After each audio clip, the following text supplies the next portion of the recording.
The phone buzzed on the kitchen counter, its screen glowing in the dim light of my Seattle apartment. I was halfway through chopping vegetables for dinner, the knife pausing mid-air as I glanced at the caller ID. Ethan. My husband of 8 years. He'd been at a work conference in Portland all week, or so he'd said. I wiped my hands on a dish towel, a smile tugging at my lips, expecting his usual check-in. Maybe he'd tell me about the boring panel discussions or complain about the hotel coffee. Instead, the voicemail icon blinked. Odd. Ethan never left voicemails. He'd text if he couldn't reach me. My thumb hovered over the play button, a knot tightening in my stomach. Something felt wrong. I pressed play, and his voice filled the kitchen, cold and unfamiliar. Lydia, I'm done. I'm not coming back. I've taken our savings, all of it. I'm starting over with someone who actually gets me. Don't bother calling. It's over. A pause, then a low chuckle. Good luck. The message ended with a beep, and the knife slipped from my hand, clattering onto the cutting board. My knees buckled. I gripped the counter, the room spinning. 8 years of marriage, countless sacrifices, our entire financial security, gone.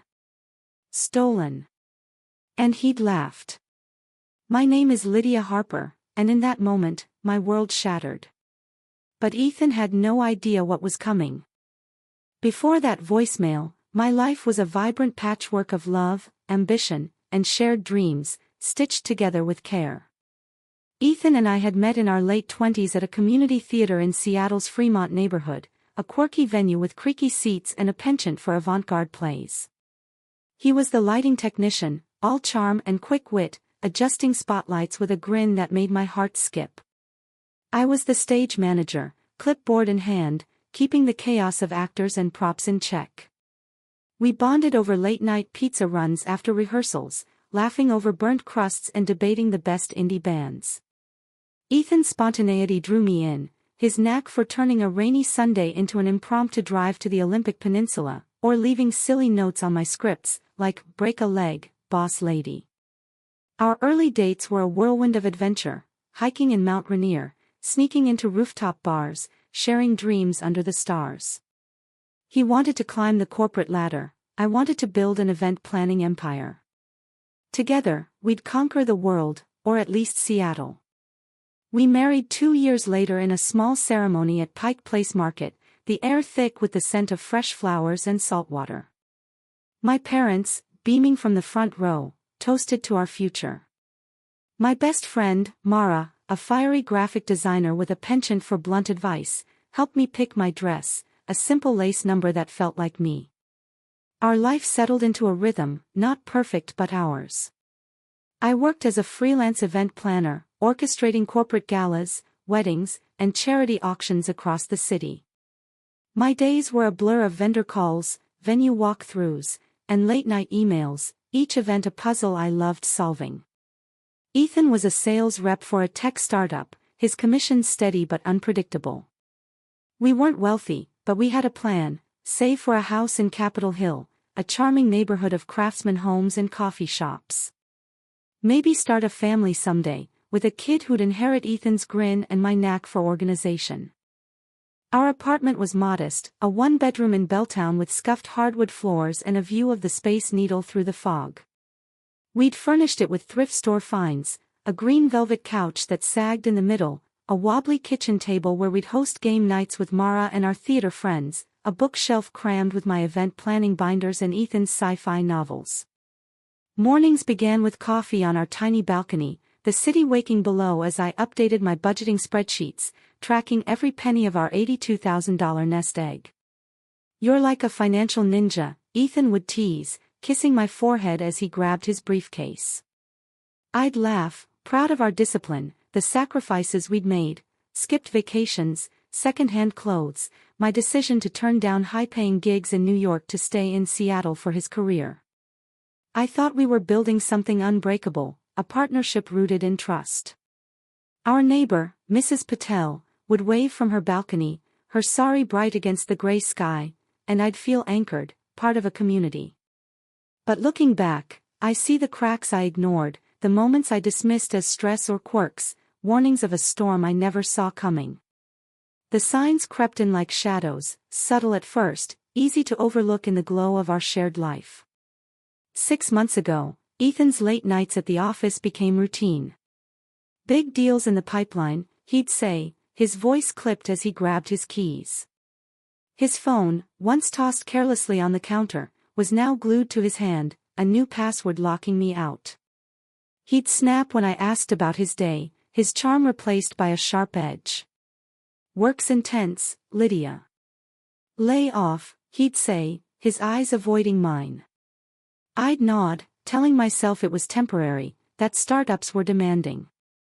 But the unease grew, a quiet hum in the back of my mind. Then came the unexplained expenses, small but jarring.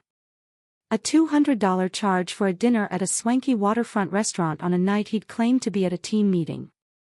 A receipt for a boutique hotel in Portland, slipped into his jacket pocket from a weekend he'd said he was visiting his brother in Tacoma.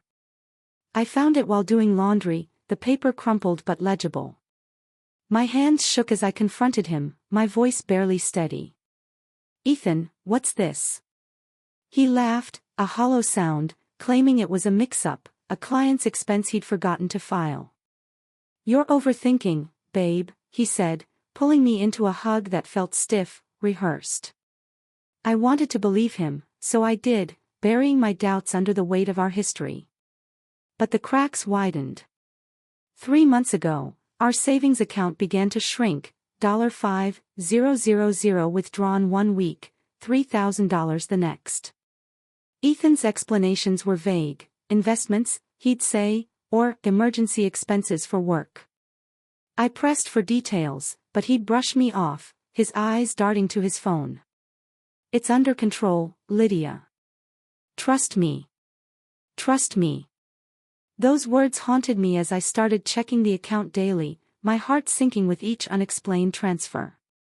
I began noticing other changes, missed anniversaries, like our 7th, when he'd forgotten to plan dinner, leaving me alone with takeout and a half-hearted apology. Odd phone calls he'd take in the bathroom, his voice muffled through the door. One night, I found a text on his phone, left unlocked by mistake, a rare slip. "Can't wait to see you in Portland," it read, from a contact labeled J. No last name, no context. My stomach churned, but I didn't confront him. Instead, I started documenting, my event planner's instincts kicking in. Screenshots of bank transactions, photos of receipts, copies of texts saved to a private folder on my laptop. I didn't know why, but something told me to prepare. Then came the voicemail, and the whispers became a roar, tearing my world apart. The voicemail echoed in my kitchen, Ethan's cold chuckle a blade twisting in my chest. "I'm done. I've taken our savings. Good luck." I sank to the floor, the cold tiles biting into my palms, the chopped vegetables forgotten on the counter. 8 years of marriage, late-night talks, shared laughter, sacrifices I'd made without question, gone in a 3-minute message. The cruelty of it, the casual dismissal, burned hotter than the betrayal itself. I saw our life flash before me, the road trips to the coast, the game nights, the mornings when he'd wake me with coffee and a kiss. Had it all been a lie? Tears stung my eyes, but I refused to let them fall. I thought of the $82,000, every penny we'd scrimped for, vanished. My personal checking held $1,200, a freelance payment due next week, and a lease in both our names. Fear clawed at me. How would I pay rent, bills, survive? But anger surged, too, a spark that refused to be snuffed out. He'd laughed, thinking he'd won, that I'd crumble. He was wrong. I wanted to call him, scream, demand answers. My thumb hovered over his number, but I stopped. What would that do? He'd made his choice, and begging wouldn't change it. Instead, I scrolled to Mara's number, my hands trembling. "Lydia, what's wrong?" she answered, her voice sharp with worry. The words choked me, but I forced them out. Ethan left. He took everything. Silence, then a fierce, "That bastard. I'm coming over." As I waited, I opened my laptop, the glow of the screen steadying me. My evidence folder stared back, bank statements, texts, receipts. It wasn't much, but it was a start. I thought of every sacrifice, the New York gigs I'd declined, the vacations I'd skipped, the trust I'd poured into him. A plan began to form, not with tears but with resolve. I wasn't his victim. I'd fight back, not with desperation, but with the precision I'd honed planning events. Mara arrived, her arms wrapping me in a hug that anchored me to the present. "Tell me everything," she said, settling onto the green couch, her eyes blazing. I recounted the voicemail, my voice breaking as I repeated his chuckle. "He's a coward," she said, pouring wine. "But you're not. What's the plan?" That question lit a fire. I didn't want Ethan's pity. I wanted him to face the consequences of his arrogance. I'd make sure he paid, not with my pain, but with my power. The next morning, I woke with a clarity that cut through the fog of betrayal. The pain lingered, a dull ache in my chest, but purpose overshadowed it. I sat at the kitchen table, my coffee cold, and called Rachel Kim, a divorce attorney I'd met at a corporate gala I'd planned. Her voice was warm but professional as I explained the voicemail, the stolen savings, the betrayal. "Lydia, I'm so sorry," she said. "But we can fight this. Do you have documentation?" I emailed her my evidence folder, every screenshot, every receipt, every text. "This is a strong start," she said, her tone brisk. "He's committed financial fraud by draining a joint account without consent. We can freeze his assets and file for divorce immediately." Then she paused. "You mentioned a prenup. Can you send it over?" I hadn't thought of it in years, a document we'd signed before our wedding, pushed by Ethan's paranoia over his startup stock options. I'd agreed, thinking it was a formality, a piece of paper buried in our past. I rummaged through our filing cabinet, my fingers brushing past old tax returns and utility bills until I found it, the prenuptial agreement, its pages slightly yellowed. Ethan had insisted on it, worried I'd claim his future earnings. I'd signed without fuss, trusting our love would outlast any contract. Now, as I scanned the text, my breath caught. Section 14, a fidelity clause. If either party engaged in infidelity, the other would receive 70% of marital assets, including joint accounts. Ethan's signature was there, bold and careless, as if he'd never imagined it would matter. He'd forgotten, or assumed I'd never use it. This was my leverage, a hidden weapon he'd handed me himself. I emailed it to Rachel, my heart racing. "This changes everything," she said, her voice electric. "He's not walking away with a dime. Let's move fast." We met at her office, a sleek space downtown with views of Puget Sound. Rachel outlined the plan: freeze Ethan's accounts, file for divorce citing infidelity and fraud, and use the prenup to secure the savings. "He'll be served in Portland," she said. "And he won't see it coming." I nodded, feeling the weight of my decision settle, not as fear but as strength. Ethan thought he'd rewritten our story. I was about to take the pen. Rachel acted with surgical precision. By noon, she'd filed an emergency motion to freeze Ethan's personal accounts and any transactions tied to our joint savings. The divorce papers were drafted, citing financial misconduct and infidelity, with the prenup as our cornerstone. "We'll serve him at his hotel," Rachel said, her eyes gleaming. "Let him feel the shock." But I wanted more than a legal victory. I wanted Ethan to face the full scope of his betrayal. I remembered a conversation from months ago, when he bragged about a side hustle, selling rare vinyl records online. He'd kept it separate, calling it his thing, and I'd never pressed for details, too busy with my own work. Now, curiosity burned. I logged into his laptop, still connected to our Wi-Fi, his email open from a careless login. There it was, a PayPal account linked to his vinyl sales, with $15,000 in recent transactions. He'd been siphoning money there, hiding it from our joint accounts, a secret stash for his new life. My hands trembled as I took screenshots, each one a nail in his coffin. I forwarded them to Rachel, who added them to our case. "He's burying himself," she said, her voice sharp with satisfaction. Then I took a bolder step. I found an email chain with the buyer of his latest vinyl sale, a $2,000 limited edition record, and contacted them, posing as a concerned spouse.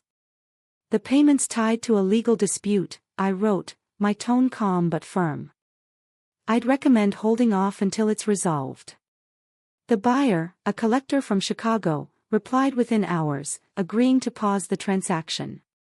Ethan's PayPal funds were now frozen, his side hustle crippled. I leaned back in my chair, a quiet thrill running through me. Every move was deliberate, a piece of the puzzle I was assembling to reclaim what was mine. I thought of his chuckle, his smug, "good luck," and felt a fire ignite. He'd underestimated me, assuming I'd collapse under his betrayal. Instead, I was dismantling his plans, one calculated step at a time. Ethan's first inkling of trouble came the next day. My phone buzzed with a text, "What the hell did you do to my PayPal? Fix this, Lydia." I ignored it, letting his panic simmer. Rachel's investigator tracked him to a boutique hotel in Portland, where he was staying with Jessica, a 24-year-old marketing intern from his startup. The divorce papers were served at 8 a.m., handed to him in the hotel lobby by a process server who caught him off guard. Rachel called me with the details, her voice tinged with amusement. He was livid, shouting at the server. Jessica looked like she wanted to disappear. I pictured it, Ethan's charming facade cracking, his girlfriend realizing she'd bet on a losing horse. His follow-up texts were a mix of rage and desperation. "This is insane, Lydia. You're ruining my life. Let's talk, please." I forwarded each one to Rachel, my silence a weapon sharper than any argument. He'd thought he could walk away clean, but the ground was shifting beneath him. The real blow came when Rachel's investigator dug deeper. Ethan had used our $82,000 savings to make a down payment on a Portland condo, $80,000, in his name alone, a blatant violation of Washington's community property laws. The purchase was reckless, a paper trail so obvious it bordered on arrogant. "He thought you'd never find out," Rachel said, her voice dripping with disdain. "But it's all here, bank transfers, real estate contracts." We filed a motion to void the sale, arguing the funds were stolen marital assets. The court agreed, freezing the condo deal and ordering Ethan to return the money or face fraud charges. His texts grew frantic, "You're destroying everything, Lydia. Stop this." I didn't respond. His new life was unraveling, and I was just getting started. I contacted 2 more vinyl buyers, warning them of the legal dispute, and they too paused payments, leaving Ethan's PayPal account a barren wasteland. His world was shrinking, and I was the architect of its collapse. The aftermath was a storm of legal battles and personal reinvention. Ethan's condo deal fell apart when the seller, spooked by the legal mess, backed out, demanding their deposit back. Ethan scrambled to return the $80,000, but his frozen PayPal and personal accounts left him strapped. Jessica, it seemed, had seen the writing on the wall. Mara, my unofficial social media detective, sent me screenshots of Jessica's Instagram, vague posts about trust issues and moving on. By the end of the second week, she'd left Ethan, her profile now featuring a new boyfriend, a bearded barista with a man bun. Ethan was alone, holed up in a budget motel, his charm useless against the reality of his choices. I wasn't untouched by the fallout. The financial strain was brutal. I took on extra freelance gigs, last-minute weddings, a tech conference, working until 2 a.m. to cover rent and Rachel's fees. The apartment felt like a ghost town, the green couch a reminder of game nights that would never happen again. I'd lie awake, haunted by questions. Had I been too blind? Could I have stopped him? Mara was my anchor, dragging me to her favorite diner for pancakes and tough love. He broke this, not you, she'd say, sliding a coffee across the table. My neighbor, Mrs. Patel, brought over homemade samosas, her quiet kindness a balm. I sold Ethan's vinyl collection, legally mine under the prenup, for $4,000, using it to pay Rachel's retainer and buy a new laptop for work. Each step, however small, was a reclamation, a refusal to let his betrayal define me. The divorce hearing was a reckoning. Rachel arrived armed with evidence, bank statements, texts, PayPal records, the condo contract, and the prenup, its fidelity clause a legal guillotine. Ethan's lawyer, a harried man in a cheap suit, tried to argue good faith, claiming the savings were for joint investments. Rachel tore it apart, her voice steady as she presented the evidence. Mr. Harper engaged in deliberate fraud and infidelity, she said, handing the judge the prenup. Ethan's face drained of color as the judge, a stern woman with gray hair, delivered the ruling. I'd receive 70% of our marital assets, including the returned $80,000, plus $10,000 in damages for financial misconduct. Ethan got his car, his clothes, and a debt he couldn't outrun. As we left the courtroom, he tried to speak, his voice low. Lydia, I didn't mean, I cut him off, my gaze unwavering. You meant every word of that voicemail. Live with it. The victory didn't erase the scars. I moved out of our apartment, the memories too heavy. With the settlement, I rented a small house in Fremont, its backyard a riot of wildflowers. I painted the walls in bright colors, hung my own artwork, abstract pieces I'd created in secret, never shown to Ethan. My event planning business flourished, fueled by referrals from clients who'd heard my story. I planned a high-profile gala for a local nonprofit, earning praise in a Seattle magazine. Mara threw a housewarming party, inviting our theater friends, Mrs. Patel, and new clients, the house alive with laughter and music. To Lydia, Mara toasted, her glass raised. The woman who turned ashes into art. I smiled, the weight of the past lifting, replaced by a quiet pride. Ethan's life crumbled. His startup fired him after the fraud allegations leaked, his reputation in tatters. His vinyl hustle died without PayPal, and last I heard, he was living in a cramped studio, scraping by on odd jobs. Jessica was long gone, her Instagram a gallery of new adventures. I didn't gloat. My revenge wasn't his pain, it was my triumph. I'd rebuilt my life, brick by brick, into something stronger than he could ever touch. One evening, on my porch, the sunset painting the sky in gold, my phone buzzed with a client's voicemail, praising a recent event. I deleted Ethan's old message, its cruelty now a faint echo. I'd survived his betrayal and built a world he couldn't imagine. What do you do when someone tries to steal your future? You fight, not with tears, but with the fierce, quiet strength of a woman who knows she's enough.